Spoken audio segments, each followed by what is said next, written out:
अस्सलाम वालेकुम। इस वीडियो में बात करेंगे यर्सिनिया पेस्टिस की। यर्सिनिया पेस्टिस इज़ बेसिकली एक तरफ से कहने it is an important zoonotic micro organism, क्योंकि ज़्यादातर इस पे वाइवास और एमसीक्यूज आते हैं और मुश्किल है, लेकिन इस पे एसईक्यू आ सकता है, आता नहीं लेकिन आ सकता है। तो यर्सिनिया पेस्टिस एक इम्पॉर्टेंट वो है जूनोटिक माइक्रो ऑर्गेनिज्म है। बेसिकली कराता है कि it causes plague which is also known as black death, bubonic plague ये कॉज कराता है। इसकी इंपॉर्टेंट प्रॉपर्टीज़ क्या है? It is a small gram negative rod which exhibits bipolar staining. और इसके हम देखेंगे जब हम इसको स्टेन करते हैं तो इसकी जो एक कैरेक्टरिस्टिक है, इसकी जो मॉर्फोलॉजी है, ये basically it resembles a safety pin की तरह लगता है विद सेंट्रल क्ले एरिया। और इसके जो कैप्सूल है, इसके पास कैप्सूल होता है। It's capsule is composed of polysaccharide protein complex, जो कि इसका बेसिकली मेन विरुलेंस फैक्टर है। हम अभी आगे देखेंगे इसके 4 विरुलेंस फैक्टर होते हैं, जिनमें से मोस्ट इंपॉर्टेंट जो वो कैप्सूल है।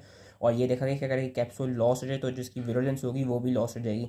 इसका याद रखना है कि it is one of the most virulent bacteria known at and has a strikingly low infectious dose. के देखा गया कि अगर 1 to 10 अब मतलब अगर एक भी माइक्रो ऑर्गेनिज्म आपकी बॉडी में आ जाए तो ये बुबोनिक प्लेग या ये ब्लैक डेथ कॉज करा सकते हैं।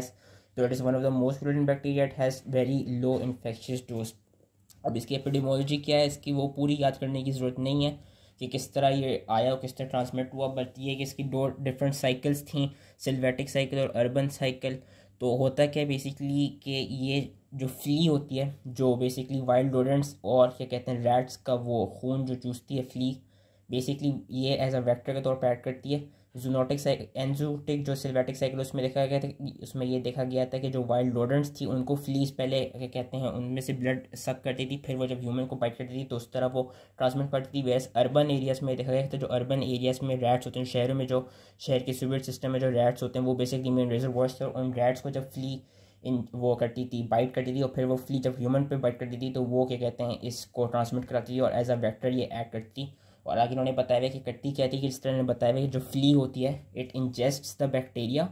How does it ingest the bacteria? While taking a blood meal from a bacteremic rodent या बैक्टीरियमिक रैट के वो रैट या वो रोडेंट जिसके पास ये बैक्टीरिया माइक्रोऑर्गेनिज्म प्रेजेंट है, तो वो जो बैक्टीरिया वो जब फ्ली सक करेगी ब्लड तो वो फ्ली के अंदर आ जाएगा। होगा क्या कि a thick biofilm containing many organisms forms in the upper gastrointestinal tract of the flea which prevents any food from proceeding down the GI tract of the flea।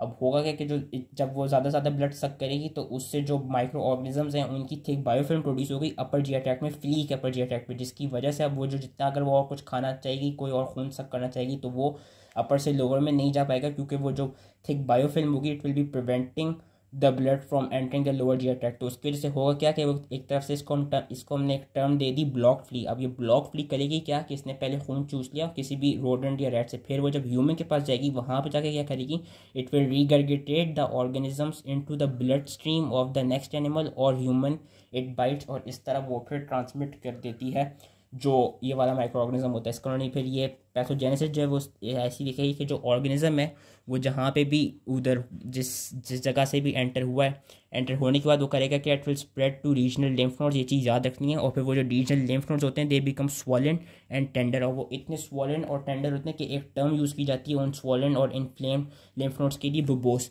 जिसकी वजह से इसका नाम दिया जाता है बुबोनिक प्लेग। ये बेसिकली एक कैरेक्टरिस्टिक फाइंडिंग है, ये जो बुबोज हैं, जो बुबोनिक प्लेग है बेसिकली कि इतने इन्फ्लेम्ड और इतने टेंडर हमको लिम्फ नोड्स मिलते हैं, जिसकी वजह से इस टर्म को दे दिया गया बुबोनिक प्लेग।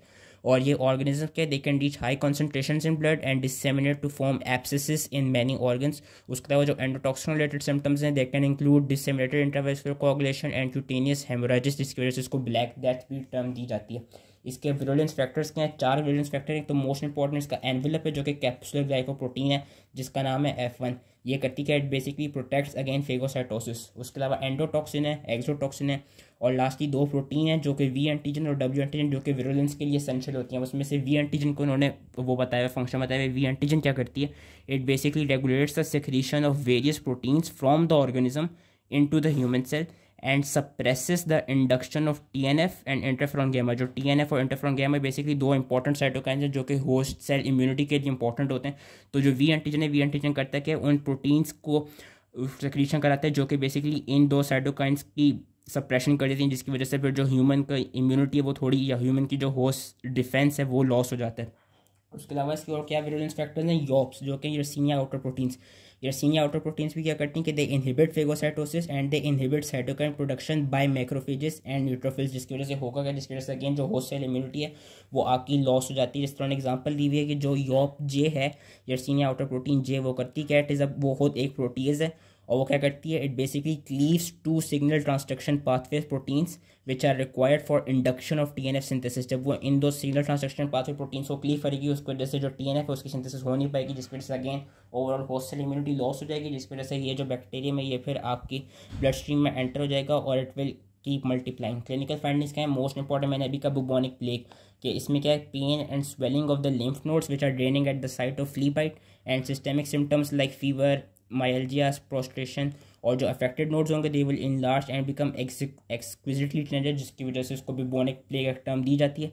उसके अलावा और क्या देखा गया, subsequently it can lead to septic shock and pneumonia which are main life threatening subsequent events. इसकी लैब डायग्नोसिस क्या है, लैब डायग्नोसिस ये है कि हम स्मेयर और कल्चर करेंगे ब्लड और पस में से। उसके अलावा हम जब जिम्सा और वेसन स्टेन डालेंगे तो हमको वो टिपिकल जो सेफ्टी पिन लाइक इनके पेरेंट्स होती है वो हमें मिल जाएगी। उसके अलावा हम फ्लोरेसेंट एंटीबॉडी स्टेनिंग भी कर सकते हैं और साथ में हम एंटीबॉडी टाइटर राइस भी डिटेक्ट कर सकते हैं, जिसके जो क्या कहते हैं एंटीबॉडी टाइटर होगा, बेसिकली जिसका एनवेलप है जो कैप्सूल है वो एज एंटीजन के तौर पर एक्ट कर रहा है। तो उनके खिलाफ जब एंटीबॉडीज़ बनेंगी तो उसके थ्रू जो एंटीबॉडी टाइटर राइज होगा उसके थ्रू भी हम डिटेक्ट या डायग्नोस कर पाएंगे कि यर्सीनिया से वो हुआ है, इनफैक्ट हुआ है। ट्रीटमेंट क्या है, इसकी ट्रीटमेंट ये कि कॉम्बिनेशन दी जाए स्ट्रेप्टोमाइसिन और टेट्रासाइक्लिन की, या आप अलोन स्ट्रेप्टोमाइसिन को भी अलोन यूज़ कर सकते हैं। ये इसकी ट्रीटमेंट थी।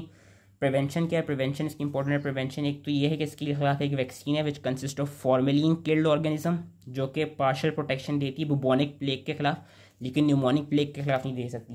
न्यूमोनिक प्लेग क्या है कि ये मैंने कहा था कि ज़्यादातर फ्ली से ये बेसिकली ट्रांसमिट होता है, लेकिन कभी कभार ऐसा होता है कि रेस्पिरेटरी ड्रॉपलेट्स के थ्रू भी जो न्यूमोनिक प्लेग है जो कि न्यूमोनिया लाइक सिम्टम्स प्रोड्यूस कराते हैं वो ट्रांसमिट हो सकता है रेस्पिरेटरी ड्रॉपलेट से। वेरास जो बुबोनिक प्लेग है, बुबोनिक प्लेग किससे होता है, फ्ली से ट्रांसमिट होता है। तो इसकी प्रिवेंशन के लिए क्या है, तो वैक्सीन है which consist of formalin killed organism which provides partial protection against bubonic plague.